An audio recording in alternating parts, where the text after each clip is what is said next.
Halo semua, balik lagi bareng gue di sini nih. Di video kali ini kita bakal bahas kelanjutan kisah Mes di Akademi Sihir Eastern.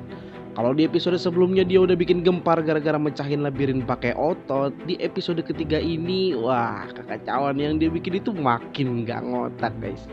Siapin cemilan kalian, duduk yang manis dan mari kita masuk ke alur cerita Mesel Magic and Muscles episode 3. Cerita dimulai di pagi hari yang cerah.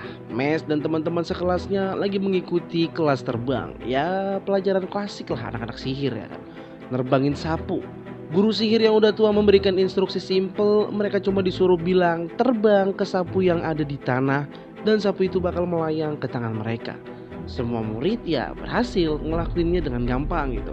Bahkan Vin teman sekamar Mes juga berhasil. Tapi giliran Mes dia malah nunduk ngeliatin sapunya dan bilang terbang, terbang. Dan sambil tangannya gerak-gerak aneh ya. Tentu aja sapunya diem aja ya kan gak berkutik.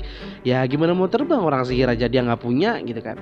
Melihat Mes yang kelihatan bego banget, ada satu murid senior yang ngerasa sok jago nih. Dia ngejek Mes dan menantang balapan terbang. Terus apa yang dilakuin Mes, alih-alih Mes itu pakai sihir, dia malah ngambil ancang-ancang ngelempar sapunya ke depan dengan kekuatan fisik yang brutal. Terus dia lari sprint dan lompat ke atas sapu itu di udara. Gila, caranya itu sih kacau ya. Dia melesat kenceng banget sampai nyalip si senior dalam hitungan detik. Semua orang di lapangan itu syok berat, termasuk guru, murid, sampai si senior tadi cuma bisa cekok lihat rekor dunia baru aja pecah. Bukan pakai sihir tapi pakai otot. Tapi guys, kehebatan Mes ini ternyata menarik perhatian orang yang salah nih. Di sekolah ini ada satu murid dari asrama Adler bernama Lloyd Cavill. Kita panggil aja Cavill ya guys ya. Dia ini bukan murid sembarangan. Ayahnya dia itu adalah petinggi penting di biro sihir. Dengan privilege dari bapaknya itu, si Cavill ini menjadi sosok yang paling ditakuti di sekolah itu. Dia suka banget nih nindas orang, ngebully, dan gak ada yang berani ngelawan dia, bahkan guru sekalipun. Si Cavill ngelihat Mes sebagai mainan baru yang menarik. Dia nyamperin Mes dan langsung nekan Mes. Intinya dia ngancem bakal bikin Mes dikeluarkan dari sekolah kalau Mes gak mau nurut sama perintahnya. Mes itu pada dasarnya cowok yang cinta damai guys. Tujuan utama dia kalau kalian masih ingat, tujuan Mes itu masuk sekolah ini itu cuma satu, yaitu bisa hidup tenang sama kakeknya dan makan kue sus setiap hari. Dia gak mau cari masalah. Akhirnya demi menghindari masalah, Mes pun terpaksa nurut. Dia jadi pesuruhnya Cavill, disuruh bawain tas, nyetrika baju, mijitin, bahkan bersihin tumpahan air minum yang sengaja dijatuhin sama si Cavill. Anjir, si Cavill tuh sombong banget. Melihat Mes yang pasrah, Vin sebagai temannya merasa kasihan. Vin tahu kalau melawan si Cavill itu sama aja bunuh diri. Tapi dia juga gak tega ngelihat Mes diperlakukan layaknya budak. Puncaknya terjadi keesokan harinya. Saat Mes lagi jalan di lorong, dia ngelihat si Vin lagi dipukulin dan disiksa sama Cavill dan kerocok-kerocoknya itu. Vin babak belur, wajahnya berdarah-darah. Ternyata si Cavill ini nyuruh Vin buat ngerusak barang-barangnya si Mes. Dia pengen ngancurin mental Mes pelan-pelan, tapi Vin menolak meski dia itu penakut. Vin punya hati yang baik, dia gak mau mengkhianati Mes. Gara-gara nolak itulah Vin dihajar habis-habisan. Mes yang lihat kejadian itu langsung terdiam. Wajahnya yang biasanya datar kini berubah dingin. Vin sambil menangis meminta maaf kepada Mes. Dia bilang, maaf, aku takut banget, makanya aku diam aja pas kamu dibully. Kamu orang yang baik Mes, tapi aku penakut. Mendengar kata-kata Vin, logika di kepala Mes langsung berubah. Selama ini dia berpikir kalau dia nurut semuanya bakal baik-baik aja. Tapi ternyata di dunia yang busuk ini, menjadi anak baik yang pasrah gak akan menyelesaikan masalah. Apalagi kalau berhadapan sama iblis berwujud manusia kayak Cavill. Itu kayak terjadi di suatu negeri gitu guys ya. Anak-anak orang dalam tuh begitu. Iya gak sih? Cavill dengan senyum sombongnya malah nyamperin Mes. Dia ngerasa di atas angin dan bilang, udah biarin aja sampah kayak dia, mending lu ikut gua. Dan boom, gak pakai basa-basi, gak pakai banyak bacot, Mes langsung ngebanting kepala si Cavill ke lantai batu dengan kekuatan penuh. Lantai lorong sampai retak, darah bercucuran dan si Cavill yang sombong tadi langsung pingsan tak berdaya. Kerocok-kerocoknya gemeteran, kencing di celana ngeliat monster berwajah datar ini ngamuk ya kan. Puas banget gitu rasanya ngeliat anak pejabat gitu songong gitu, kena mental gitu kan, fisik sekaligus ya. Tapi urusannya belum selesai guys. Keributan ini bikin wakil kepala sekolah yaitu Farman, anjir namanya Farman cok, datang ke lokasi. Nah si Farman ini adalah contoh tipikal penjilat ya kan. Dia tahu bapaknya si Kevin ini, makanya dia selalu ngelindungin si Kevin. Demi apa? Demi duit ya. Demi jabatan pastinya.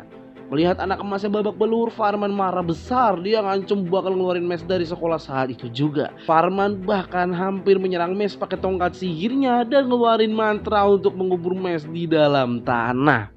Tapi hei, kalian lupa ini siapa? Ini Mes Bandit bre ya kan. Alih-alih terkubur, Mes dengan santinya jongkok ngeruk lantai pakai tangan kosongnya seolah-olah itu cuma pasir pantai. Dan hap, dia mengubur hidup-hidup si wakil kepala sekolah cuma menyisakan kepalanya doang di atas tanah. Farman panik, teriak-teriak histeris gitu kan. Nanya apa yang lo lakuin bocah gitu kan. Dan dengan wajah tanpa dosa, Mes itu bilang, lu kan yang ngajarin kalau orang salah itu harus dihukum. Gila, savage sih ya kan buat si Mes ini. Akibat insiden beruntun ini, ngehajar anak petinggi dan ngubur wakil kepala sekolah, Mes akhirnya dipanggil ke ruang persidangan tingkat tinggi. Dia berhadapan langsung dengan kepala sekolah Easton yaitu Wahlberg Beigan. Ya kan, kalian tahu kan ini siapa? Ya, Wahlberg ini kepala sekolah guys. Sosok kakek tua yang merupakan salah satu penyihir terkuat di dunia itu ya kan. Nah di titik ini suasananya itu tegang banget. Semua penonton itu pasti ngira, wah tamat sih riwayat si Mes ini. Langsung di DO nih pasti ya kan.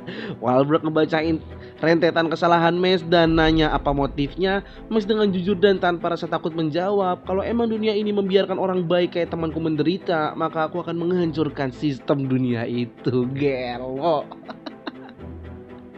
Sumpah, ini salah satu hal yang gue suka dari anime-anime overpower tuh ini guys. Gila, keren banget deh.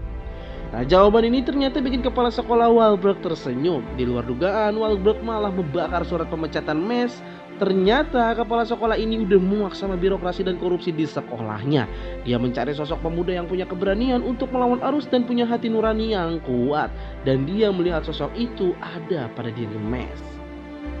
Pak Kepsek Wahlberg memberikan Mes satu kesempatan. Mes gak jadi dikeluarkan, tapi dengan satu syarat mutlak, Mes harus menjadi visionari suci.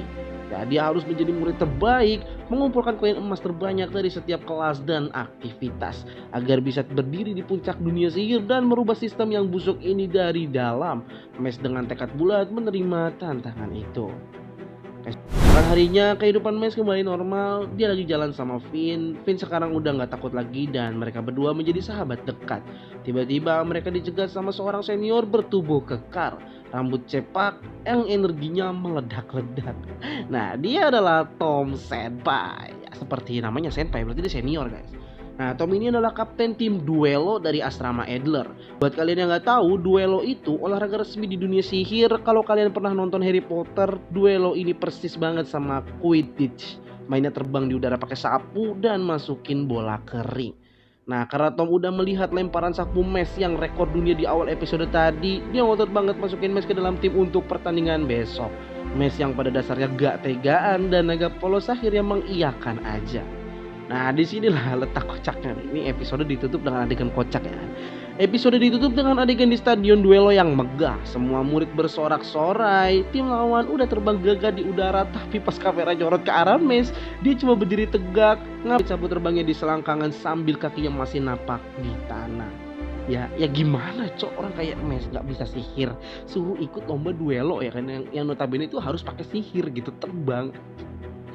Ya, dia kan gak bisa terbang gitu. Semua penonton dari asrama Adler langsung sweet drop berjamaah. Gimana caranya cowok yang gak bisa nerbangin sapu ini bakal main olahraga udara gitu. Weh lu ngapain main gitu kan katanya. Dan boom, episodenya bersambung. Disitulah gantung banget ya kan. Jujur episode 3 ini tuh ngasih kita banyak banget emosi ya. Mulai dari yang kesel ngelihat bullying dan terharu sama persahabatan Finn. Itu puas banget pas si Kevin itu dibanting gitu. Sumpah, gue nonton video ini tuh bener-bener kayak mamam gitu ya kan. Gue juga pengen kayak gitu. Ada orang songong gitu, mentang-mentang ada backingan kuat, gue juga pengen. Cuma ya apa daya gitu kan. Oke, kira-kira gimana cara Mes Bandit ngakalin pertandingan duelo tanpa sihir terbang itu? Apakah dia bakal lompat-lompat di udara pakai otot kakinya doang? Buat kalian yang penasaran, jangan lupa subscribe, like video ini, dan nyalain loncengnya biar kalian gak ketinggalan cerita di episode selanjutnya. Coba komen di bawah bagian mana yang menurut kalian paling epic di episode ini. Ya kan, makasih udah nonton dan sampai jumpa di video recap selanjutnya. Bye-bye.